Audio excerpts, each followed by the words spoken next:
My name is Jessica Tanner.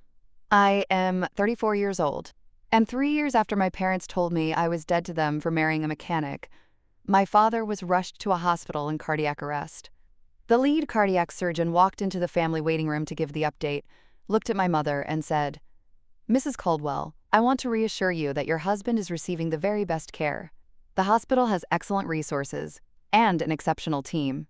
Then he paused, and he said, "You may also want to know that the facility's owner has been personally informed of your husband's admission and has ensured that every available specialist is on call tonight." My mother said, "That's wonderful. Who is the owner?" The surgeon looked at her for a moment. He said, "Mr. Tanner. Daniel Tanner. I believe he is your son-in-law." My mother did not speak for a very long time after that.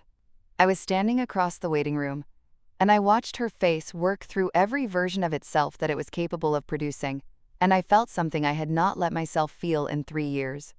I felt completely and quietly free. This is that story. Before I tell you any of it, I want to stop and ask you where you are in the world right now. What city? What time of day? Drop it in the comments below, because I genuinely want to know where this story finds you. Whether it is a slow Wednesday morning somewhere in the Midwest or a late Friday evening in the Pacific Northwest where the rain is doing what it does. Tell me. And if you connect with stories about women who were made to feel ashamed of the person they chose, who were told the person they loved was not enough, and who found out with absolute clarity years later that the assessment had been catastrophically wrong, hit like, hit subscribe, and stay with me. I have been carrying this story for 2 years, and I am finally ready to set it down. My full name is Jessica Marie Tanner, born Jessica Marie Caldwell. I grew up in Scottsdale, Arizona, the only child of a man named Gerald Caldwell and a woman named Patricia. Gerald was an orthodontist who ran a successful practice in North Scottsdale and who had built, over 30 years of careful professional positioning, an identity around the kind of life that a successful Scottsdale orthodontist builds. The house in the right neighborhood, the country club membership, the annual vacation that was discussed in terms of which resort, rather than whether to go. My mother Patricia managed the social dimension of all of this, with the same precision that Gerald managed the financial dimension. She organized, she attended, she presented, and she communicated, sometimes in words and sometimes in the quality of her silence, what was expected of the daughter who was part of this presentation. What was expected was straightforward. I was to do well in school, which I did. I was to attend a good university, which I did, the University of Arizona, on a partial academic scholarship. I was to pursue a trajectory that reflected well on the family, and that resulted, eventually, in a marriage that was appropriate. Appropriate, in Patricia Caldwell's vocabulary, meant professional. Preferably medical, the world she knew best and trusted most. A doctor would have been ideal. A lawyer would have been acceptable. An engineer at a known firm would have been discussed and found workable.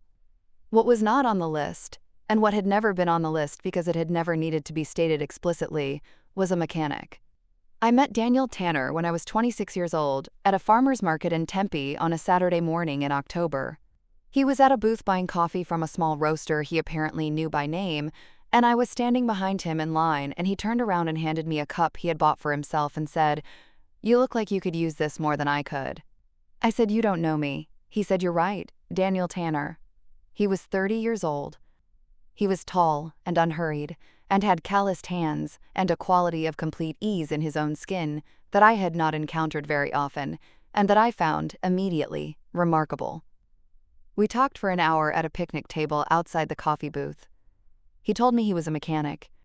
He said it without qualification or apology, in the way of someone who has no reason to frame what he does as anything other than what it is. I told him I was a second-year graduate student in healthcare administration. He said, "That's interesting. What do you want to do with it?" Nobody had asked me that question in a long time. The conversation continued. I want to tell you about Daniel Tanner with the accuracy he deserves, because the story requires that you understand him clearly, and not as a symbol. Daniel was not a symbol. He was a specific and real person. He had grown up in Mesa, Arizona, the second of 3 sons of a man named Robert, who had run an auto repair shop since before Daniel was born. Daniel had worked in his father's shop from the age of 13. He had a gift for engines, not just the mechanical understanding, but the diagnostic intuition that separates a person who knows how things work from a person who understands why they sometimes do not. He had completed his associate's degree in automotive technology while working 40 hours a week. He had, by the time I met him at the farmer's market, been running his father's expanded shop, 3 locations across the East Valley, for 4 years since his father's retirement. The business was profitable. I did not know, when I met him, how profitable. That is information I came to understand gradually, and I want to be honest about the sequence of my understanding. What I understood in the first year of our relationship was this: Daniel was intelligent in a way that did not announce itself. He was precise, he was steady, he was generous in the specific way of people who feel genuinely secure, not performing generosity, not using it as a social tool, just giving when it was warranted and not keeping score. He made me feel, for the first time in my adult life, like the person I actually was, rather than the person I was supposed to be presenting. That is not a small thing. I have thought about that quality of his many times, and I am still not sure I can describe it better than that. He saw me and found the seeing sufficient. I was not a trajectory to him. I was a person. It was novel. It was something I had not known I was missing until I was inside it. I want to give you a more complete picture of the Caldwell household I grew up in, because the household is the source of everything that follows, and I want to be precise rather than shorthand about it. Gerald and Patricia Caldwell had built their life in Scottsdale, the way certain people build their lives, from the outside in, constructing the visible layer first and trusting that the interior would organize itself around the structure. The house was in a gated community.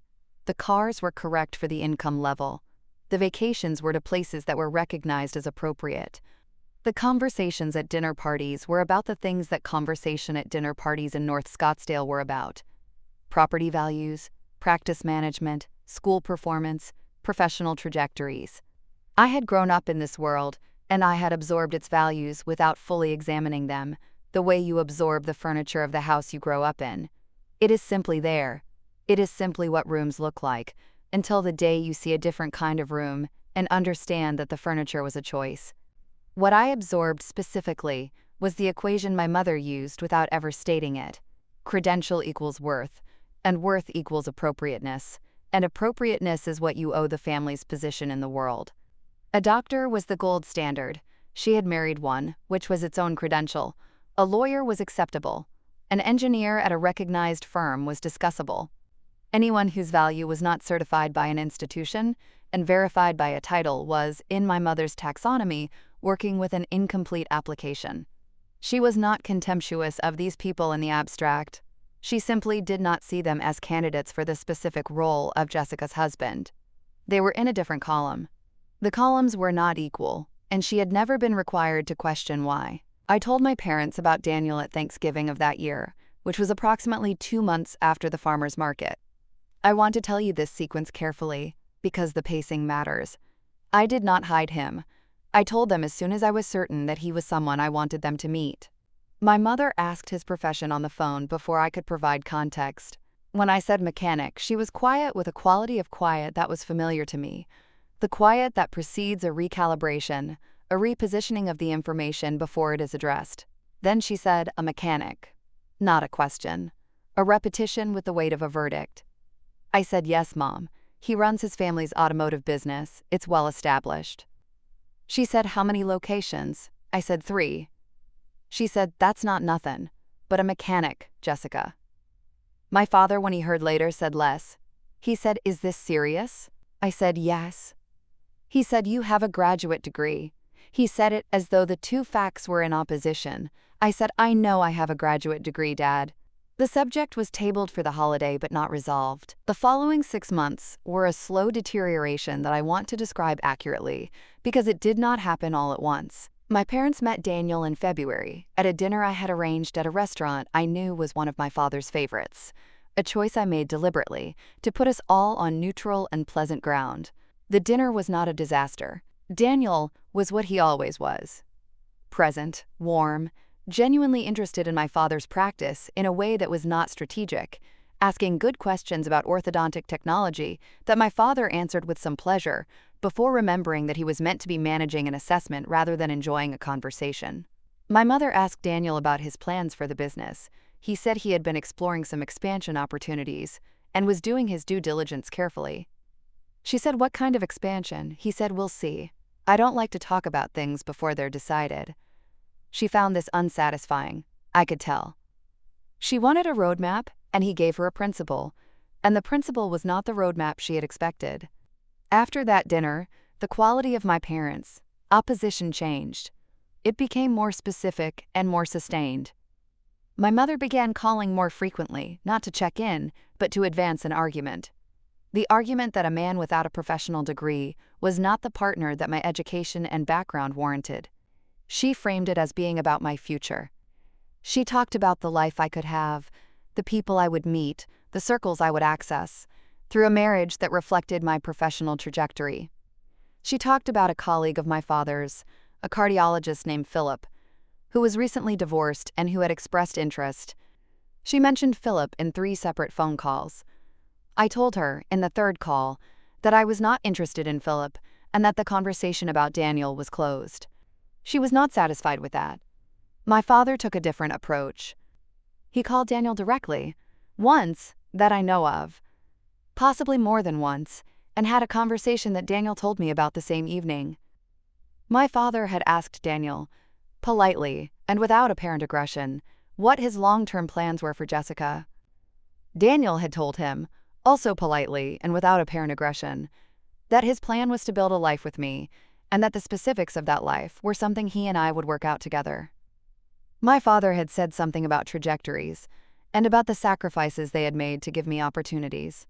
Daniel had said he understood, and that he respected what my parents had built, and that he hoped they would come to respect what he was building. The conversation had ended without resolution. My father reported it to my mother. My mother called me and said Daniel had been evasive. I said, "He told you his intentions and respected your family. That's not evasive." She said, "A man who is proud of what he's building doesn't answer in generalities." I said, "A man who is private about his work until it's ready doesn't either." I need to stop here for a moment, because I think some of you watching this know the specific exhaustion of defending something real to people who have decided it is not. The way the arguments keep coming from different angles but have the same center. The way love for the person gets tangled up with the effort of the defense, until sometimes you can't feel the love cleanly anymore, because you're too tired from the fighting. If you know that feeling, drop a comment below, tell me you're here, hit subscribe, because what I am about to tell you is the part 1 was not able to see coming. Daniel and I were married on a Saturday in November, 2 years after the farmer's market. The ceremony was at a venue in Sedona, a place Daniel had found and arranged entirely, which I mention because it was extraordinary, and because the quality of what he chose for our wedding was the first time I understood in a full-body way that his relationship to resources was different from what I had assumed. The ceremony was attended by 112 people. My parents were not among them. They had been invited. My mother had called 8 weeks before the wedding, in the middle of a conversation that had moved through several levels of pressure without finding purchase, and had said, "If you go through with this, Jessica, we will not be there." I had said, "I understand." She had said, "I mean it." I had said, "I know you do, Mom." I had said it without anger, and without pleading, and with the specific quality of a person who has moved through grief about a thing and arrived at the other side of it. I had been moving through the grief for 6 months. I was, by that conversation, mostly through it. They did not come.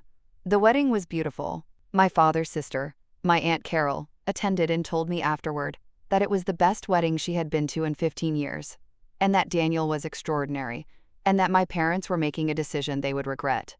I said, "Probably." She squeezed my hand and said, "For what it's worth, I see what you see in him." It was worth something. It was worth quite a lot.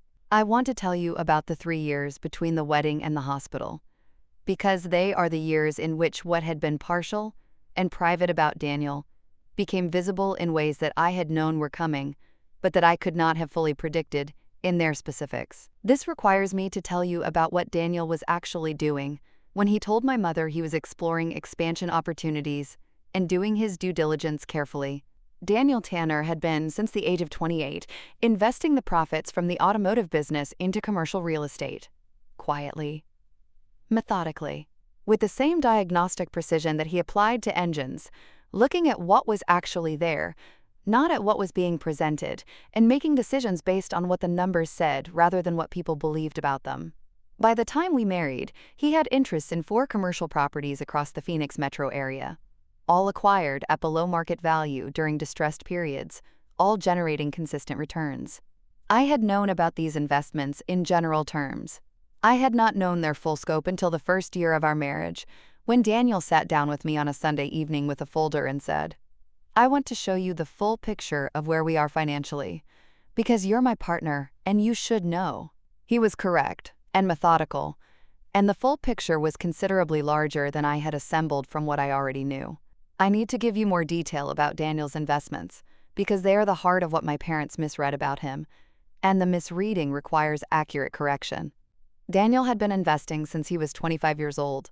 He had taken the profits from the automotive business, and he had put them, carefully and without drama, into undervalued commercial real estate during windows when the Phoenix market was giving things away that it would later be charging full price for. He had a specific methodology that he had developed himself, from reading and from watching his father manage the shop, which was this: find the thing that works correctly but that nobody is paying attention to, buy it while it is undervalued, operate it well, and let time do the rest. He had applied this methodology to engines his entire professional life. He had simply extended it to properties. The medical office building in North Scottsdale had been his entry point into healthcare real estate, and it had led to relationships with several physicians who were tenants in the building. And those relationships had led to introductions into the network of hospital administrators and healthcare developers who were, in the years of Daniel's quiet accumulation, thinking about consolidating services in the East Valley. He had spent 18 months in due diligence on the hospital partnership before he committed to it. 18 months of reading, of meetings, of site visits, of financial modeling that he did himself at the kitchen table on Sunday evenings, while I read or worked beside him. I had sat across from that process for over a year. I had seen the folders and heard the conversations, and known that something significant was being built. What I had not known, because I had not asked, and he had not volunteered the full scope until after the deal closed, was the specific size of the equity stake. When I found out, I was quiet for a long time. Then I said, "You should have told me the full number." He said, "I should have. I'm telling you now." He was right on both counts. I have thought about that as a model for honesty many times, since tell it when you should, and when you should have was past. Tell it now. One of the commercial properties Daniel had acquired 2 years before our marriage was a medical office building in North Scottsdale, a building that had gone into receivership during a period of facility consolidation and that Daniel had picked up for considerably below its replacement cost. When I saw the address in the folder, I said, "That's 3 blocks from my father's practice." He said, "I know." He had never mentioned it. I said, "Did you ever think about that?" He said, "Frequently." I bought it because the numbers were right and the location was right. He said it without complexity. He was not managing a situation. He was telling me the truth. The medical office building led, in the second year of our marriage, to a conversation with a hospital system that was seeking to consolidate its outpatient services in North Scottsdale. The conversation led to a development partnership. The development partnership led, over 18 months of careful and exhausting work that Daniel navigated with the same unhurried quality he applied to everything, to a deal in which Daniel became a minority owner of a newly expanded and rebranded regional hospital, the Scottsdale North Medical Center, a 73-bed facility with a cardiac unit that was, by the time of this story, regarded as one of the best in the East Valley. He was not the sole owner. He was the principal private investor with a significant equity stake. His name was on the operational documents. His name was not on the sign, because Daniel was not a man who needed his name on signs. He was a man who needed the numbers to work. I want to stay on Daniel for one more moment here, because I do not want this story to become something it is not. I did not marry Daniel because he was building something. I did not know the full scope of what he was building when I married him. I married him because he handed me a coffee cup at a farmer's market and asked me what I actually wanted, and listened to the answer, and because in 3 years of knowing him before we married, and 3 years after, he had never once made me feel like anything less than exactly what I was. If he had been a mechanic, and only a mechanic for the rest of his life, I would have married him. I want you to hold that while I tell you the rest of the story, because the story is not about Daniel's money. It is about my parents' error.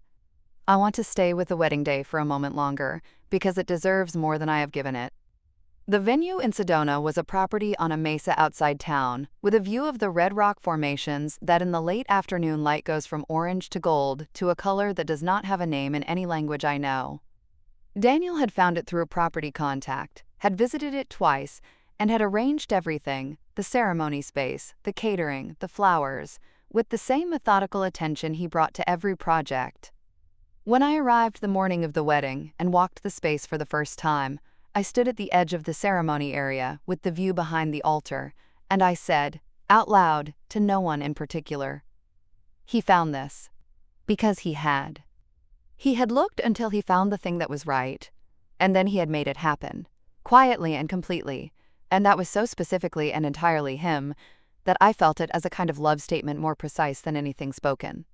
Aunt Carol, who I mentioned earlier, and who deserves a fuller acknowledgement than I gave her, had been the only member of my immediate family present. She was 63 at the time, my father's older sister, a retired high school principal from Flagstaff, who had watched our family for decades, with the patient attention of someone who sees clearly but chooses her moments. She had driven down from Flagstaff alone, which meant she had made a deliberate choice to be present when my parents had made a deliberate choice not to be, and that choice carried weight. During the reception, she found me at a moment when I was standing alone for a minute, and she said, "You chose right, Jess. I want you to know that I see it." I said, "Thank you, Carol." She said, "Your parents will get there. It will take something to move them, but they'll get there." She was correct on both counts, and the something that moved them was a Tuesday evening in March with a chest pain and an ambulance and a hospital that bore the name of the man she had told me I chose right. Gerald Caldwell had a cardiac event on a Tuesday evening in March, 3 years and 4 months after our wedding. He was 61 years old. He was at his practice, finishing a late patient, when the chest pain began. His office manager called an ambulance. The ambulance took him to the nearest cardiac-capable facility, which was the Scottsdale North Medical Center. I received a call from my Aunt Carol at 8:47 that evening.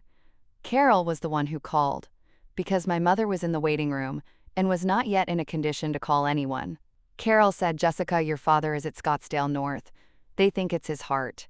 You need to know." I said, "I'm on my way. I want to tell you what those 45 minutes in the car were like, because I think they belong in the story." I drove from our house in Paradise Valley to the hospital, and I thought about my father. Not the version of him that had looked at Daniel and found him insufficient, but the earlier version, the one who had taught me to ride a bike in the driveway of the house on Saguaro Drive, and who had a laugh that I loved, and who had read to me every night until I was 9 years old, and who somewhere, in the years of building his professional identity and his social position, had allowed that identity to become more important than his daughter. I thought about the laugh and the bedtime reading and the way he used to call me Jess, and the voice he reserved only for me. I drove through 3 traffic lights and I cried for approximately 6 minutes, and then I stopped crying because I needed to arrive capable of being present. And I arrived capable of being present. The waiting room at Scottsdale North was on the 2nd floor. I came in and found my mother Patricia sitting in a chair near the window with her coat still on and her hands folded in her lap, and the expression of a woman who has been maintaining composure for an hour through the specific effort of will that comes before the composure is no longer necessary. She looked up when I came in. I do not know what she expected. I think she had not thought about whether I would come, not because she didn't want me there, but because the expectation of me had been suspended for 3 years, and she had not yet unfrozen it. I sat down beside her. I did not say anything for a moment. Then I said, "What do they know?" She said, "They're running tests. The cardiologist is with him." I said, "Good. This is a good facility." She said, "How do you know?" I said, "I know." I was not ready to tell her how I knew yet. I was waiting for the surgeon. The lead cardiac surgeon's name was Dr. Marcus Webb. He came to the waiting room at 9:42. He was a careful and precise man who had been at Scottsdale North since the facility's expansion, and who had, over those 18 months, developed a professional relationship with Daniel that had included 2 dinners and 1 lengthy conversation about the cardiac unit's equipment needs. Daniel had listened to Dr. Webb's equipment assessment and had made the capital available, which was why the unit had the specific imaging technology it had that night, and which was part of why Gerald Caldwell's intervention went as well as it did. Dr. Webb gave my mother the update I described at the beginning of this story. He mentioned Danielle. My mother said what I told you, she said. Dr. Webb answered what I told you, he answered. And I was standing across the waiting room, watching my mother's face work through everything it was capable of. I did not cross the room immediately. I let the sentence settle. Dr. Webb excused himself, and my mother sat with the information for a long time, before she looked up and found me. When she found me, she said, "Jessica." I said, "Mom." She said, "Daniel Tanner owns this hospital." I said, "He has a significant ownership stake." "Yes." She said, "Your husband." I said, "My husband." She looked at me for a long time. Her composure, which had held through the crisis of my father's admission, did not hold through this. It did not break dramatically. My mother was not a dramatic person. It released, slowly, in the way of something that has been tightly held and is finally allowed to relax. She put one hand over her mouth. She said something I could not quite hear. I moved across the room and sat beside her. She said, "I have been so wrong. Not about the hospital, about everything. And we both knew it." I said, "I know, Mom." She said, "Your father." I said, "It's going to be fine. Dr. Webb is excellent, and the cardiac team here is very good." She said, "You knew." I said, "That the facility was good?" "Yes." She said, "About Daniel. You knew what he was." I said, "I knew who he was, what he had built. Most of that I found out gradually, but I knew who he was from the first conversation. That was always what mattered." She was quiet for a moment. I said, "Mom, I want to say something, and then I want to not talk about it anymore tonight, because Dad is in there and that's what we should be focused on." She said, "Okay." I said, "You told me he wasn't enough. You used the word worthless once, and you took it back, but you said it. You told me I was dead to you for choosing him. I want you to know that none of that changed who he was, and none of it changed who I am. And Daniel, who you told me was worthless, has spent 2 years building a hospital that tonight is saving Dad's life. I am not telling you that to wound you. I am telling you because it is simply the truth, and I think you need to hear the full truth before we can have any other kind of conversation."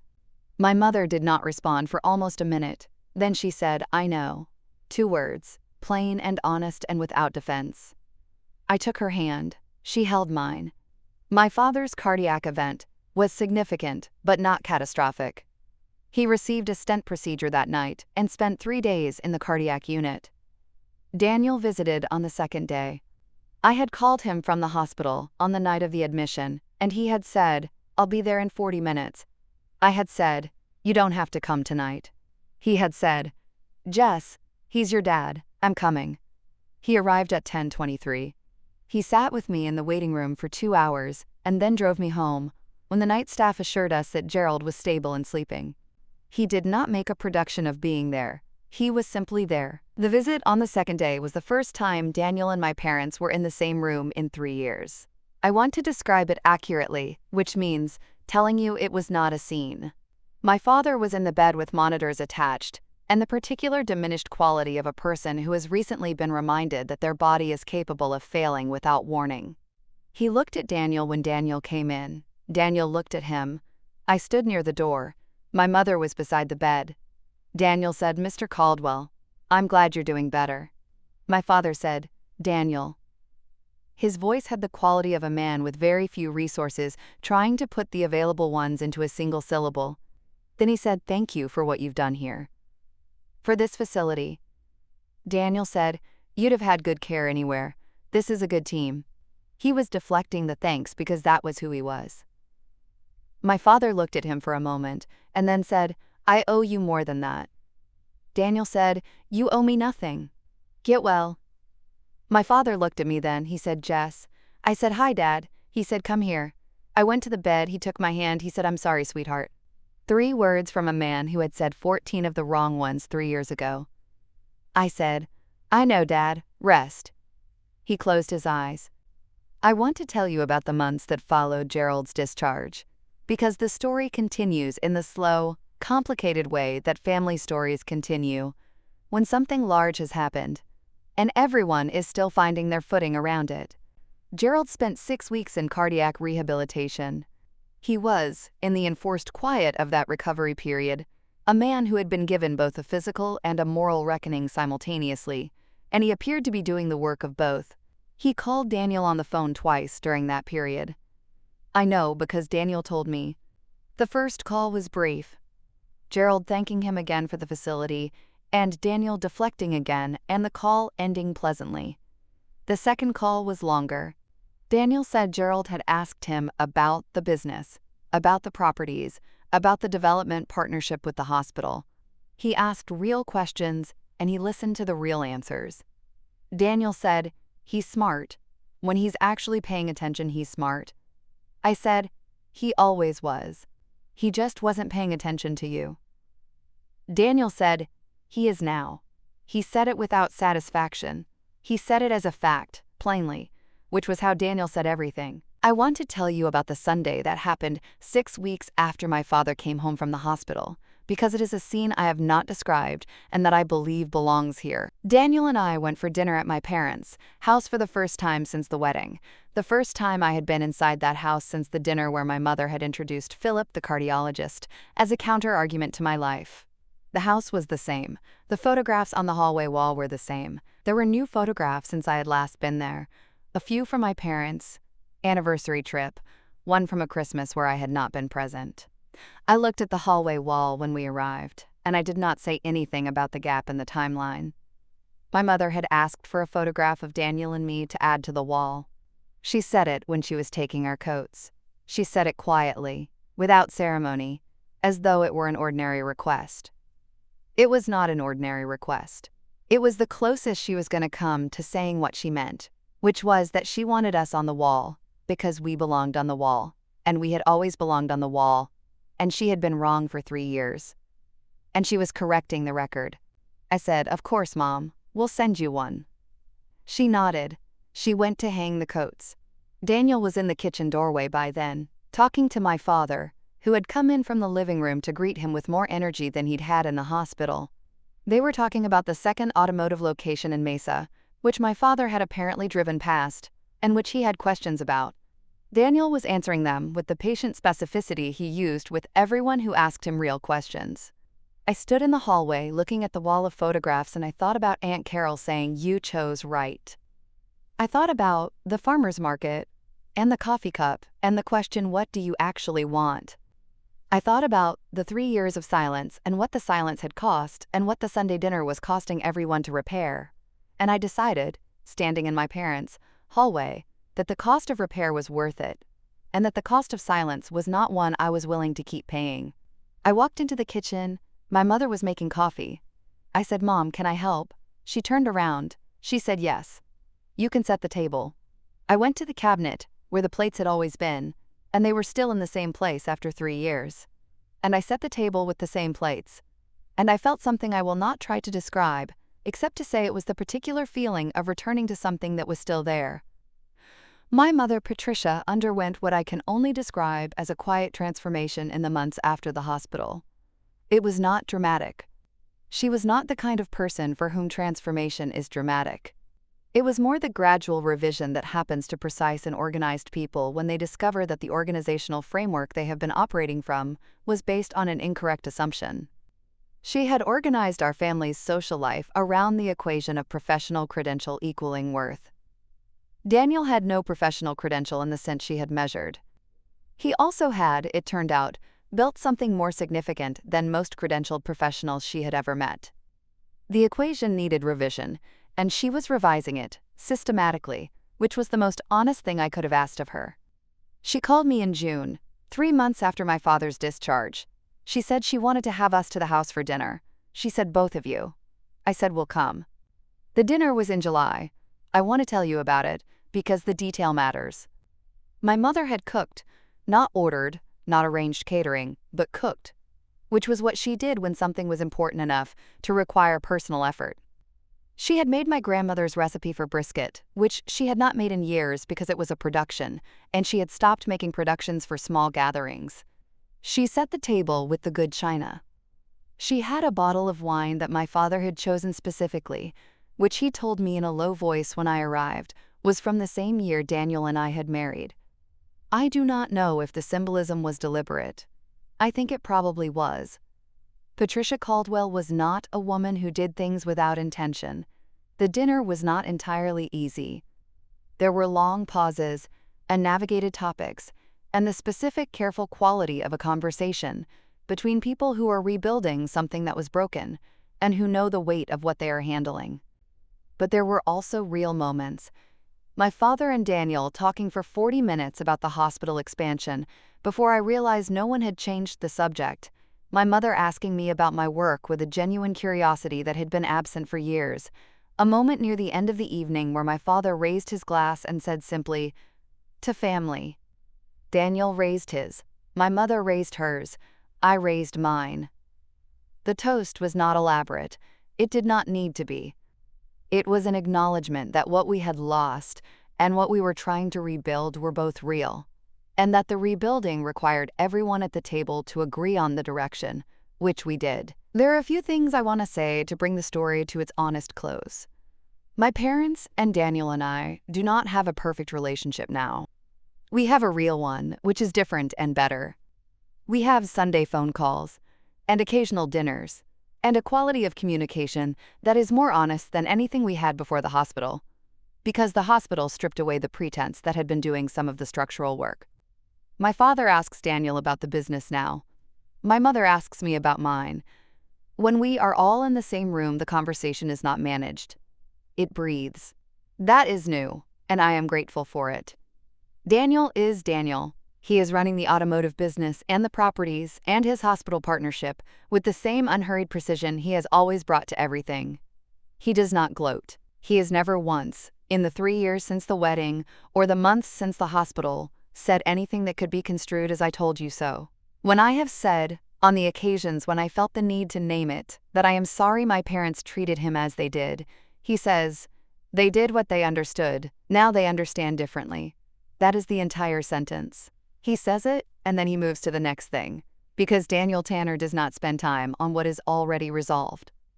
I want to say one more thing about the word worthless, because I said my mother used it once and took it back, and I want to be honest about what that looked like. It was in a phone call in the spring of the year before the wedding, 9 months before, when she had run out of indirect arguments and had moved to a direct one. She said, "Jessica, I do not understand why you are throwing your future at a worthless mechanic." She said it with genuine feeling, not as a calculated cruelty but as a distillation of the fear she had been managing for a year, and the fear wore the clothing of contempt when it finally came out. I was silent for a long time. She said, "I didn't mean worthless like that. I said, "What did you mean, Mom?" She did not have a clean answer. She said she meant he had no trajectory, no credential, no recognized standing. I said, "He has standing, you just don't recognize the category." She said, "Jessica." I said, "Good night, Mom." I did not call her for 2 weeks after that. When we resumed the calls, the word was not revisited, but it had been said, and it had landed, and it lived in me for the 3 years until the hospital, when its inaccuracy was made visible in a way that even the most precise of organizational frameworks could not absorb. I want to say something directly to you, and I want to say it as plainly as I can manage. The people who decide what someone is worth based on their credentials or their profession or the category they fit into are not making an assessment of that person. They are making an assessment of themselves, of how limited their imagination is, of how narrow the frame is through which they are looking at the world. My parents were not stupid people, and they were not cruel people. They were people with a limited frame who had never been required to look through a wider one. The hospital required them to look through a wider one. I am grateful it was not at a cost any higher than it was. I am grateful my father is alive. I am grateful for the Sunday dinners, and the brisket and the wine, from the year we were married. And I am grateful, every single day, in the quiet way that the best things are grateful for a man who handed me a coffee cup at a farmer's market and asked me what I actually wanted, and has been listening to the answer ever since. My name is Jessica Tanner. I am 34 years old. My husband owns a hospital. My father calls him on Tuesdays. My mother makes brisket when it matters. The heron appears on the Scottsdale Greenbelt, near our house in the mornings, patient and unhurried, and entirely sufficient, and I think about it every time I catch myself worrying about how things look from the outside, rather than what they actually are. Things that are real do not require the outside's approval to remain real. They simply are, and they continue to be. and eventually the people who could not see them come around, or they do not, and either way the real thing persists. Thank you for staying with this. Drop a comment below and tell me this. Was there ever a person in your life that someone else told you was not enough, and who turned out to be more than anyone in the room had imagined? Tell me about them. I want to know. Hit subscribe, because there are more of these, and every one of them belongs to a woman who was told the person she loved was not sufficient, and who kept loving them anyway and was right. I will see you in the next one.